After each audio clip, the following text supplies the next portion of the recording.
Alhamdulillahi Rabbil Alamin. Assalatu wassalamu ala Rasulillah. Everyone, Assalamu alaikum warahmatullah. We are back here to further explore the nature of the profit rate risk in Islamic banking.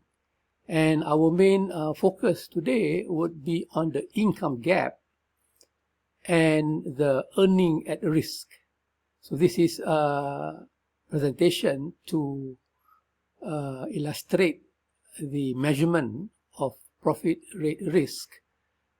It is a bit technical today, so I will try to be slow and make sure that all of us is able to follow the main idea of the profit rate risk measurement.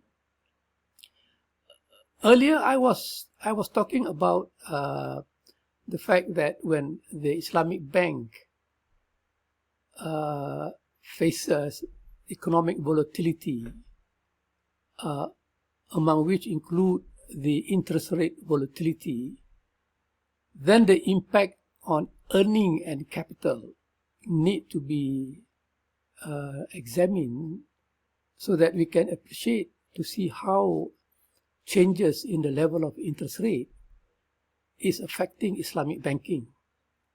Of course, earlier we see that in credit risk, the low credit quality of the customer will trigger more default, and that will incur loss to the bank, that will basically reduce earning and capital. But that reduction in earning and contraction in capital is coming from the default risk. It is coming from credit risk. But that is one of the risks faced by the Islamic bank. But when we are looking at financial volatility in the marketplace involving changes in the level of interest rate, then we would like to see how that will be affecting Islamic banking performance. And earlier, I have shown some of the cases where interest rate is rising more than usual. For example, in the Asian financial crisis, we can see that the CLIBOR has risen up to more than 15%. And, this is something that is very, very dangerous. Even today, the OPR is at 3%. And so what more during the Asian financial crisis when it exploded to 15%? So how would the Islamic bank be taking this shock? Because this CLIBOR or OPR is the cost of fund that the bank will include in their finance charges. And eventually when the OPR or CLIBOR goes up, then the loan rate or the profit rate will certainly increase in a big way. Likewise, we can see that in 2021, when the Fed raises interest rate to control inflation in the US, because inflation was very low after the US subprime crisis, the Feds, they essentially orchestrated low interest rate environment to stimulate consumption and investment. But it was too long until 2020 and 2021, inflation has gone up to more than 8% in the USA, and that causes a lot of problem, especially cost of production and cost of doing business, cost of inputs. So that may adversely affect company performance. And the stock market can in fact, be severely affected from this high inflation. So when they pursue the contractionary monetary policy, where the Fed raise interest rate from 1% to 5%, then how banks are impacted. This is something that we should also be able to highlight. How will Islamic bank be affected under this rising interest rate environment? So we can see here that that the Fed's interest rate hike in 2021, we can see that the US has risen interest rate, from the low of 0.25 to 5.5%. Right? In Malaysia, we were at 1.75, and Bank Negara has hiked up interest rate 5 times to 3%. And we can see that the rest the same for most of the country. The Europe, it was negative interest rate. It was raised to 2.5%. So this is why I am trying to highlight the fact that when interest rate goes up, how this will impact banking profit and earning.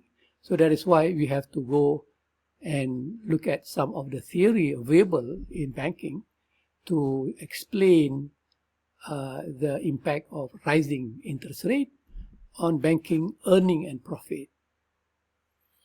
So we can just give you simple data here, and later on we can use the Malaysian case to highlight some of the structural problem that may have caused the Islamic Bank to be affected in a bad way relative to conventional banking. But we need to understand the theory first before we get into the case study. So to calculate how the banking profit is affected by rising interest rate or by declining interest rate, then we need to introduce this concept of income gap and the measurement of profit rate risk using the earning at the risk model, the EAR model. So let's just look at some data here that we have produced to calculate the income gap and the earning at the risk. Right, so to calculate earning at risk, we need to examine the income gap and its impact on bank earning when interest rate rises by 1%. So we need to make one assumption that if 1% increase, what will happen to banking, earning, and capital? Or we just give our focus to banking earning first, and later on we can get into the capital, to how capital is impacted. Then we can use the duration gap model. How earnings are impacted, then we can use the income gap model. So we can see here that the balance sheet of the bank consists of the FRA and VRA, so meaning that it consists of assets that are not sensitive to changes in interest rate, and also they are assets that are sensitive to the changes in interest rate. Likewise, there are liabilities or deposits that are not sensitive to interest rate, and there are some deposit products that are sensitive to the interest rate. So we can just classify those into asset and liability. So we have the fixed rate asset, FRA, of 500 billion. So these are loans and murabaha that cannot be adjusted to the changes in the interest rate. And we have VRA. These are the assets that are sensitive to interest rate changes, which is equal to 100 billion. So total asset is 500 plus 100 is 600 billion. And when we look at the liability, the fixed rate deposits are basically 200 billion. So meaning that we have deposit that would not be sensitive to changes in interest rate, meaning that if interest rate goes up, then the deposit rate remains the same. That is the FRL.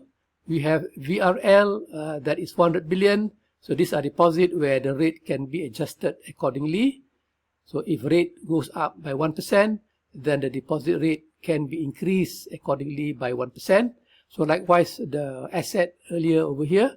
So if interest rate goes up by 1%, the FRA asset cannot be adjusted to follow the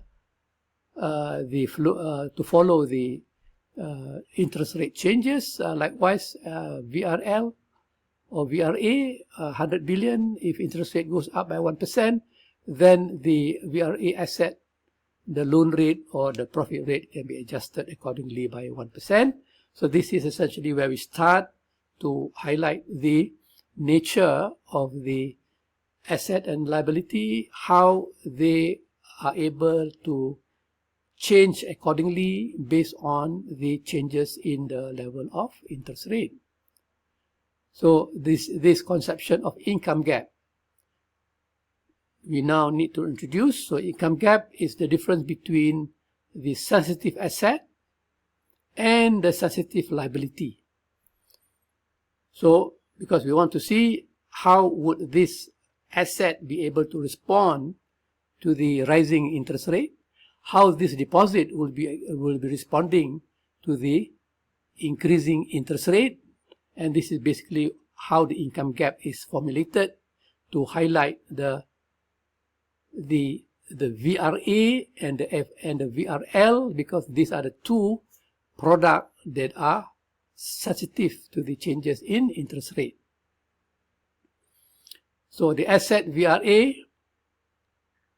and the deposit VRL are the interest rate sensitive asset that will respond to the changes in interest rate, whereas the FRA and FRL are not interest rate sensitive, so they will not be providing any impact on from the changes in interest rate.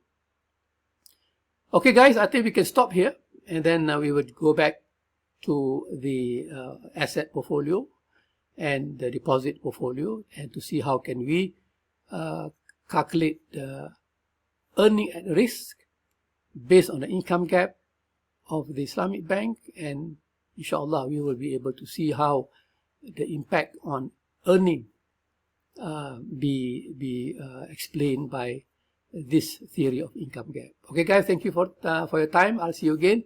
Assalamualaikum warahmatullahi wabarakatuh.